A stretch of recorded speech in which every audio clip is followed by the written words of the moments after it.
I'm going to need a swift drink real quick.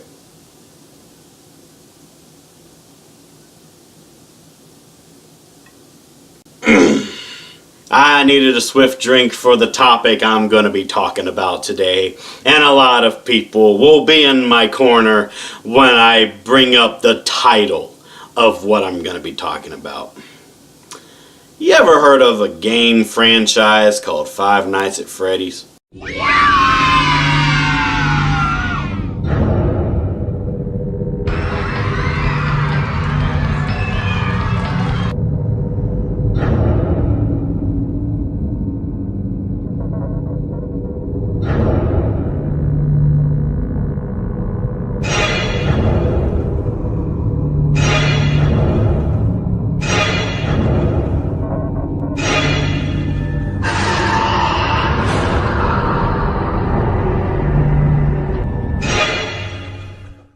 Five Nights at Freddy's, created by a man named Scott Cawthon, and he created a plethora of these games, and some of them scared the living hell out of you, some of them overwhelmed you, and some of them did a combination of both of those subjects combined. So we had Five Nights at Freddy's 1, Five Nights at Freddy's 2, Five Nights at Freddy's 3, Five Nights at Freddy's 4, and we also had Sister Location, which in a nutshell is a spin-off of the series, as it doesn't have a number in its title. So Five Nights at Freddy's is one of those games that completely will scare the living shit out of you if it's your first time playing, because this game thrives on what's called jump scares. Jump scares basically will startle you without warning, and you will actually get scared, and it'll be a 50-50 chance whether or not you'll be able to continue the game after that jump scare, or if you're just going to stop playing it altogether. I actually have friends that have not completed the Five Nights at Freddy's games because they've either gotten really scared about it or the RNG of the game absolutely messes with them. So the stories of Five Nights at Freddy's is one of those things where I can't really get into full detail about it because there's a lot of theories around the series itself. But in terms of gameplay, I can tell you some stuff about that. Basically, you're playing as a night security guard. You're trying to survive 5 nights or more in terms of plus nights, and you're basically trying to survive until 6 a.m. Your shift's starting at 12 a.m. and you have a lot of creepy things going on around you, including animatronics that want to kill you.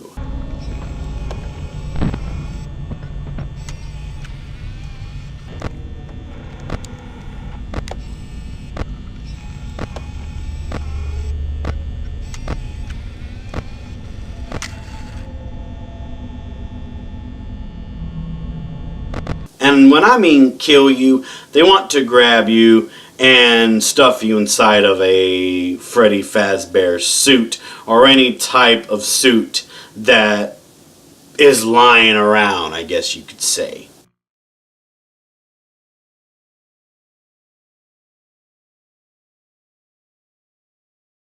But today I'm not going to talk about all of the games. I want to talk about the first one I have ever played.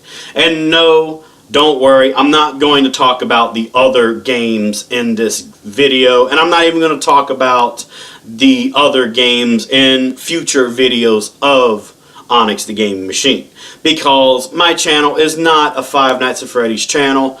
I just had to talk about at least the first game because it did scare the living shit out of me when I played it. And it left a very interesting lasting impression on me. So, everyone, let's go ahead and dive right on into the game. So, sit back, get your favorite drinking beverage, get your favorite snacking item, and we're actually going to dive right on in to Five Nights at Freddy's 1. So, let's go. Okay, so here's how things are going to go here. I'm going to play this until I get my first jump scare. And just in case I don't get my first jump scare, I'll probably end the gameplay here maybe around like night 3. Well, I'll give it till then because I'm not going to play the whole game again. I've already proven that I can beat this game. I want to hope that luck is not on my side so I can get a jump scare so I can show you guys.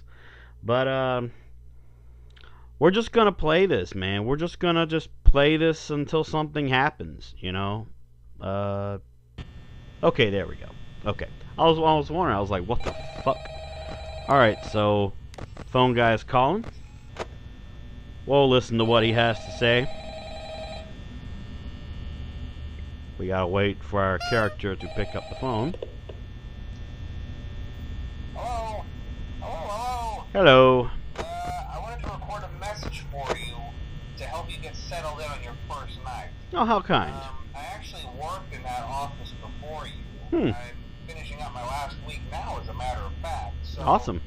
I know it can be a bit overwhelming. Overwhelming's not really the word. Nothing to worry about.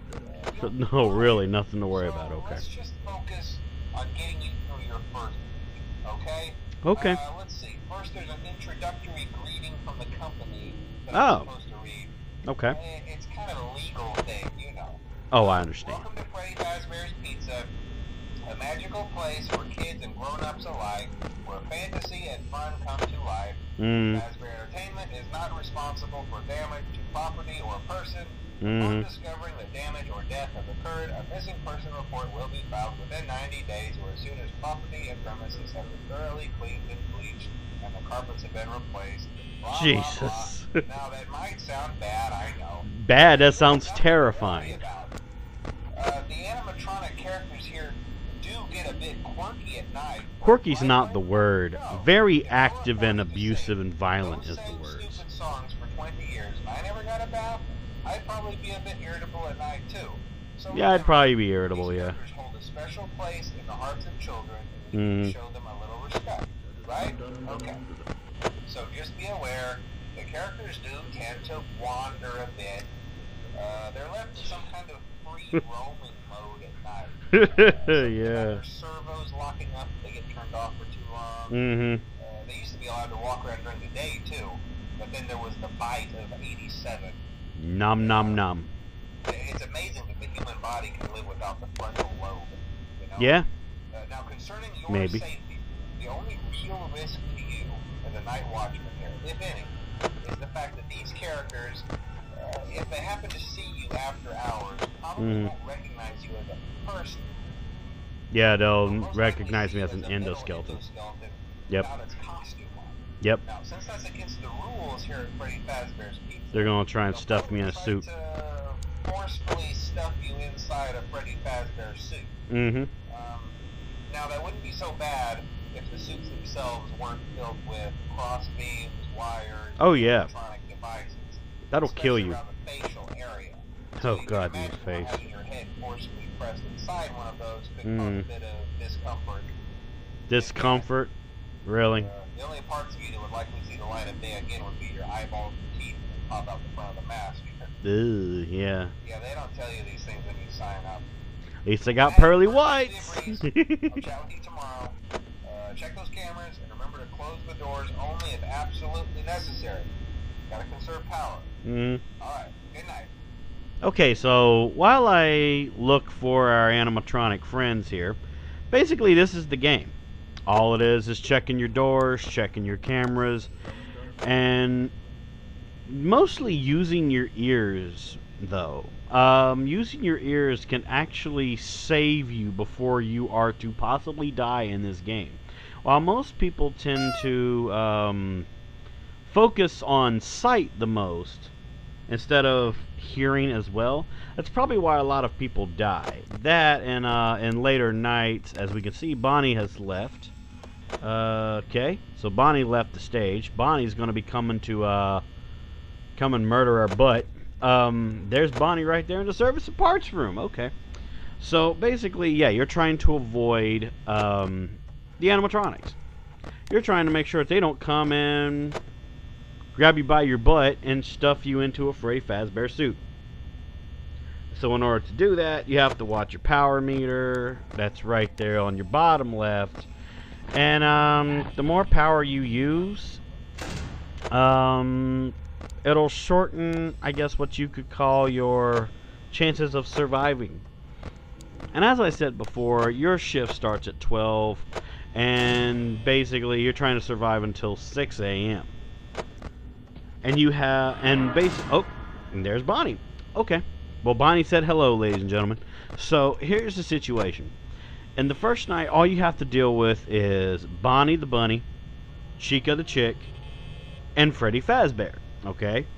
After that, it starts on night 2. You have to deal with Foxy the pirate, and he's in Pirate's Cove. Foxy is programmed not to appear in night 1.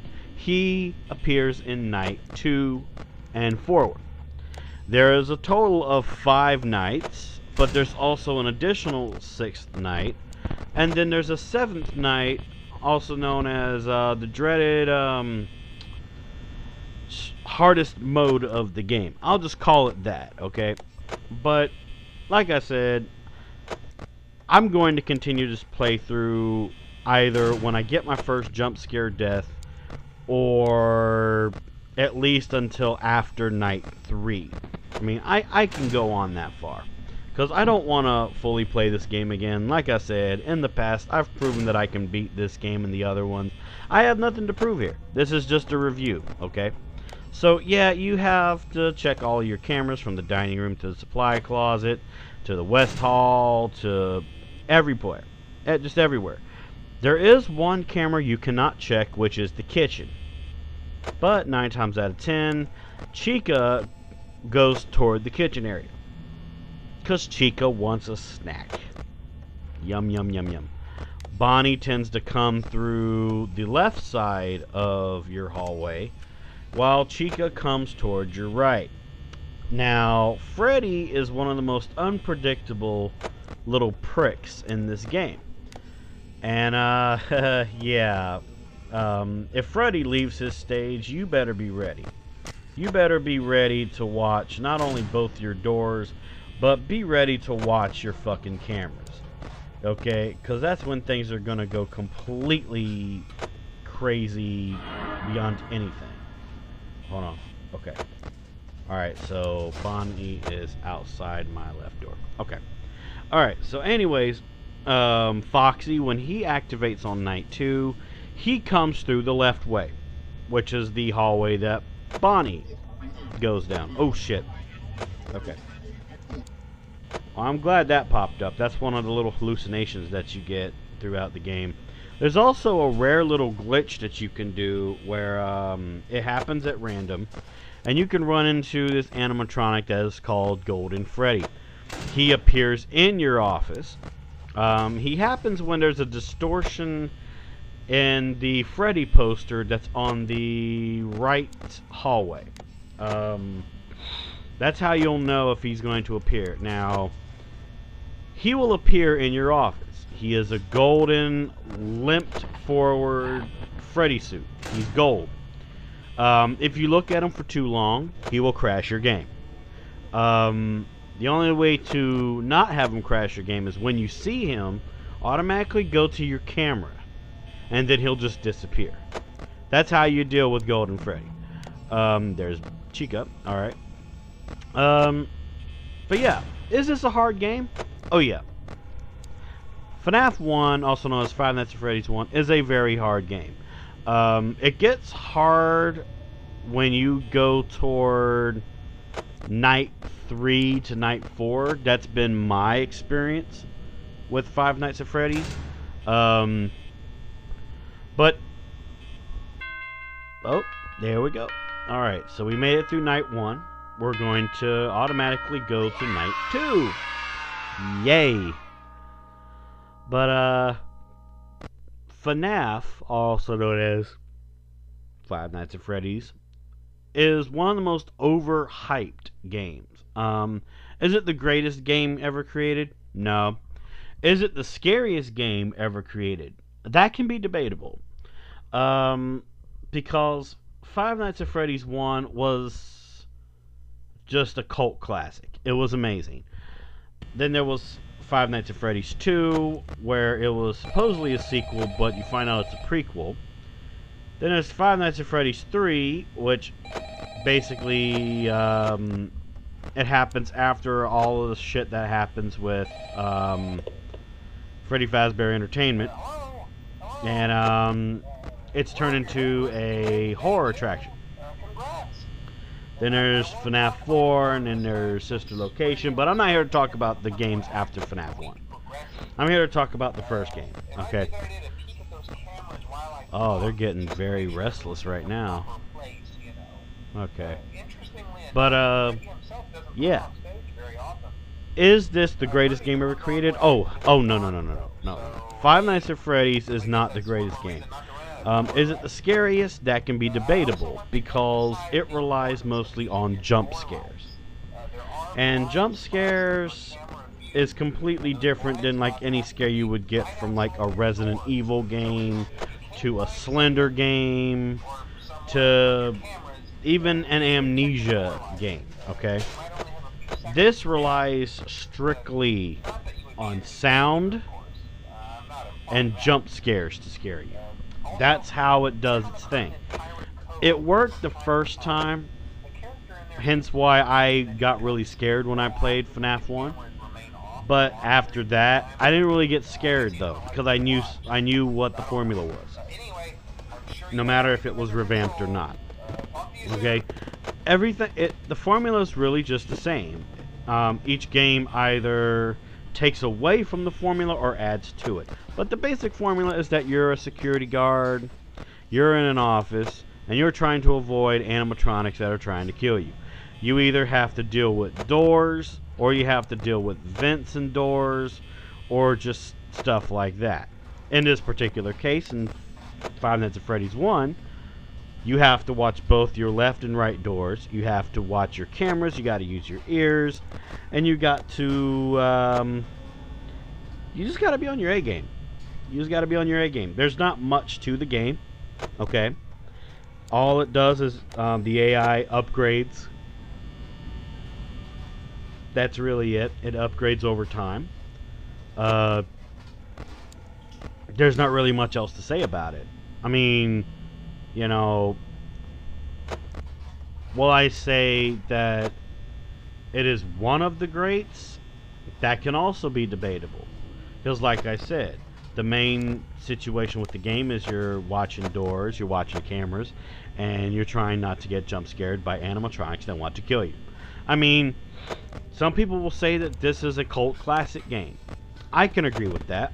You know, it was a good game when it first started. But then it started to get kind of dusty, old, predictable, you know. But that's like some games that are made. You know, they're going to end up predictable. You know, Bonnie's going to appear outside my door soon. Because he's like right outside the other part of my door. Come on, Bonnie. Oh, you're going to be stubborn. Seems Bonnie's going to be stubborn, ladies and gentlemen. Come on. I'll just close it anyways. But anyways, though, it's like, that's really it. But like I said, the subject with Five Nights at Freddy's and its story is still upon debate even to this day. There has been 4 games and 1 spin-off, okay? And we still don't know the full story of Five Nights at Freddy's. We don't know what is real. We don't know what is true. What we know for certain is that there was some deaths that happened with some kids.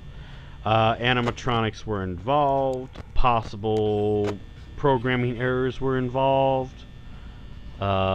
There was a lot of pizza, there was a lot of parties, and a lot of shady things that happened. That's really all that's been proven that has happened with the story of Five Nights at Freddy's.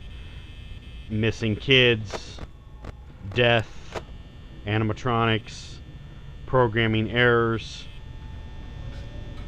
That's really it. Okay? Everything else has been like put together in terms of theories. You would not believe how many theorists there are in the world that strictly do nothing but try to decipher not only the events of Five Nights at Freddy's, but the timeline itself. And, well, I'll admit that I am one of those theorists. You know, the lore or story of Five Nights at Freddy's is one of the most intriguing. Hence why, that's one of my reasons why I call it a cult classic in my case. It's not about the gameplay to me, it's about that story. I love something with a good story. I like stuff that makes me think. You know, that's the thing. That's the thing. When you look past the gameplay and its simplicity, you have a story that's really cloudy. That you never know. In the shadows, Scott Cawthon himself is probably still waiting on that one person that will figure out the full story, and he'll just come out and either deny it or approve of the deciphering of that story. You know, that's that.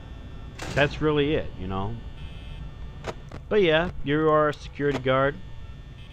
There's not much that's known about you.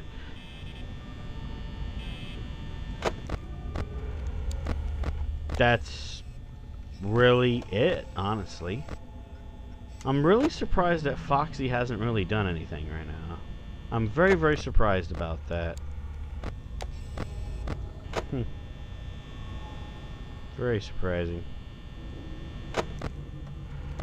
But yeah, I will confirm as well some things that people already know about Five Nights at Freddy's. The main channels on YouTube that made Five Nights at Freddy's get the most fame, I guess you could say, was the channels of Markiplier, Yummy Mash, and Jacksepticeye. Yes, even PewDiePie has done some gameplay of this game, but he had his own thoughts on it.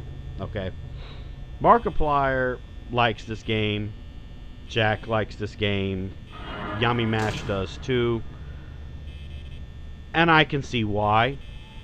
But like I said, it's from when it first came out. When it first came out, yeah, it was really good. It was a cult classic to me. But now, when I play this, when I look at it now, and its simplicity, it's very predictable. It's a very dusty game, and it's just a simple game. A simple game that relies on jump scares to overwhelm you and sounds to overwhelm you. That's that. That's that. And I'm almost out of power. And it is 5 a.m. Give me the 6, please. Come on. Is this going to be when I die? Is this going to be when I die? You going to give it to me, game? You going to kill me?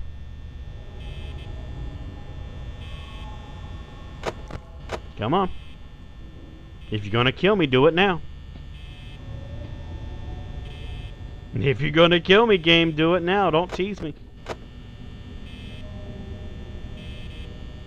Hold on. I want to see what this game's gonna do.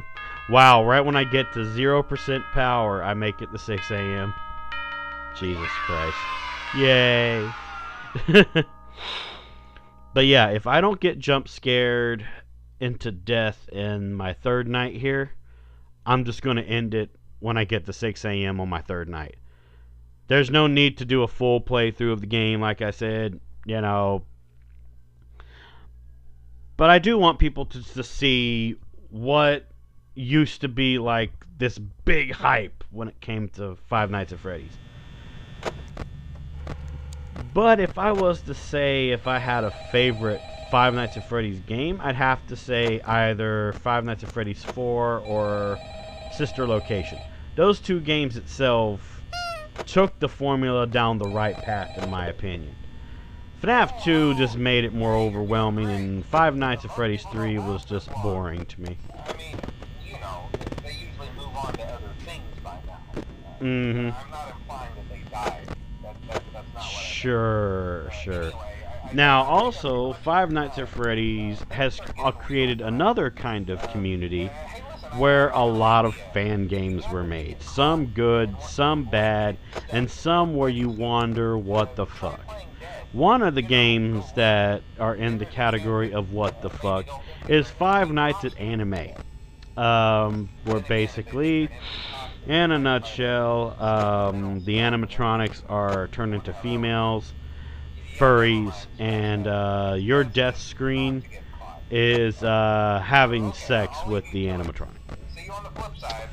Yeah. Why? Why was something like that even made? But then there's good Five Nights at Freddy's fan games like what was it? Five Nights at Fredbear's. That's a good one. Fredbear's Frights. That's a good one. There was even another series that's technically of fan games, which they put a RPG element in it, and it's called Five Nights at Fuckboys. Five Nights at Fuckboys is, like, I would say one of the more famous and well-known Five Nights at Freddy's fan games. I've played all of them. I think they're funny. I think they're actually pretty fucking funny. My favorite being the second one, Fuckboys 2. I enjoyed that one the most. And, yeah, it was just plain hilarious. But, do I recommend this game to people? Do I recommend people to play Five Nights at Freddy's 1? It really depends. If you're into cheap jump scares and environments that could possibly give you nightmare fuel, sure, give it a try. If you're into trying to decipher a story that's clouded by millions of people, and I mean millions of people, sure, give it a try. But the thing about this game is, once you've played it many times and you've mastered it, there's really no need to revisit it again. There just isn't. There's just no reason to revisit it. I'd say when this game first came out, I'd probably give it the rating of about maybe a 3.5 out of 5.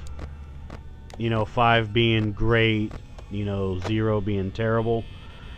In this modern age, I'd have to probably give the game maybe a 2.5 out of 5. It hasn't aged very well.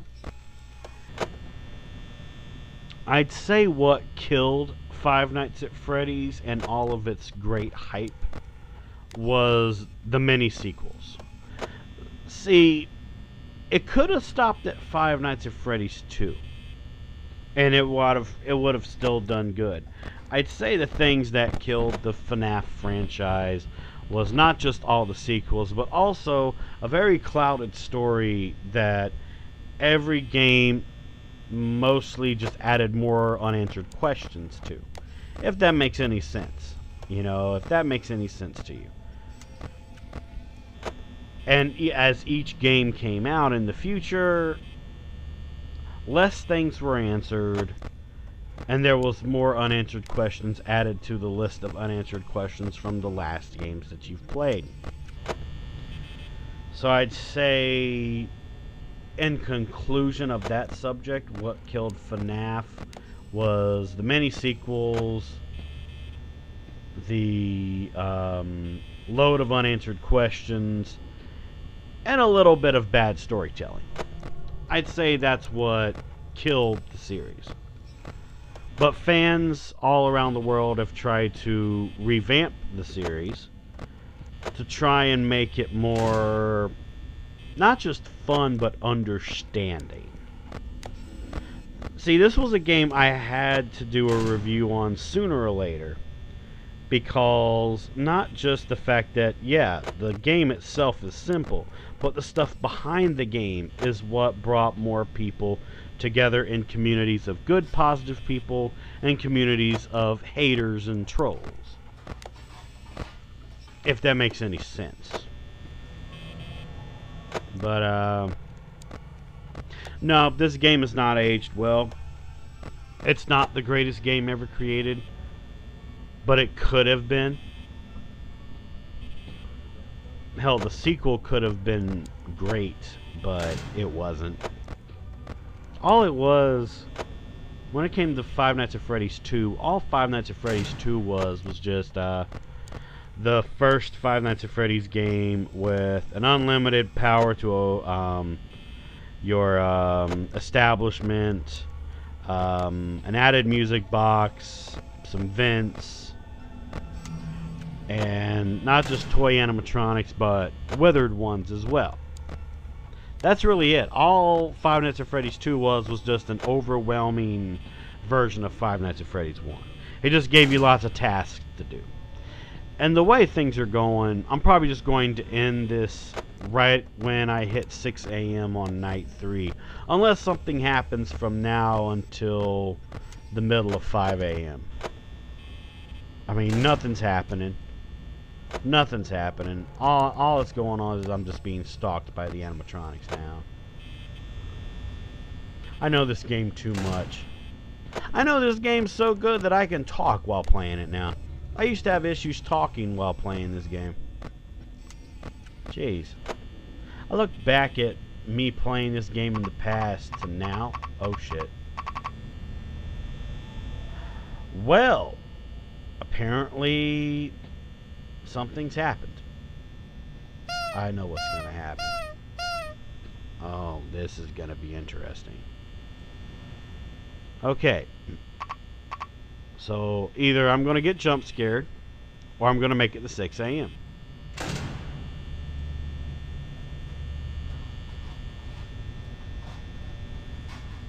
Alright, so what are you gonna do, game? What are you gonna do? I know for a fact when I go to my camera and I exit out of my camera, the jump scare is gonna happen. But I don't want to go out like that.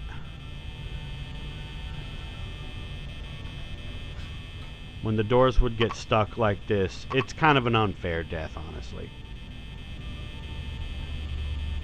I think I'll just wait it out until 6 a.m. and then I'll just end it.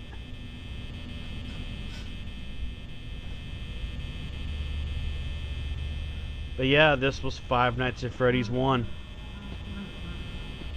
An overhyped game that could have been something. But, oh shit.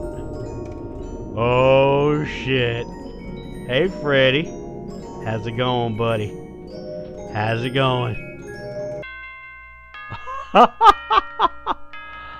Lucky. Alright, let's just go ahead and end this review. Let's just go ahead and end it. You've seen enough. I think y'all have seen enough. So everyone, thank you so much for watching. If you enjoyed what you saw today, click that like button. Leave a nice positive comment down below. Let me know if you were a fan of Five Nights at Freddy's 1 and when it first came out. Are you a fan of the other games as well from 2, 3, 4, and sister location? After watching this review, if you haven't played at least the first one, would you give it a try? So, as always, thank you so much for watching. I'm your friendly neighborhood game machine, and I will see you next time.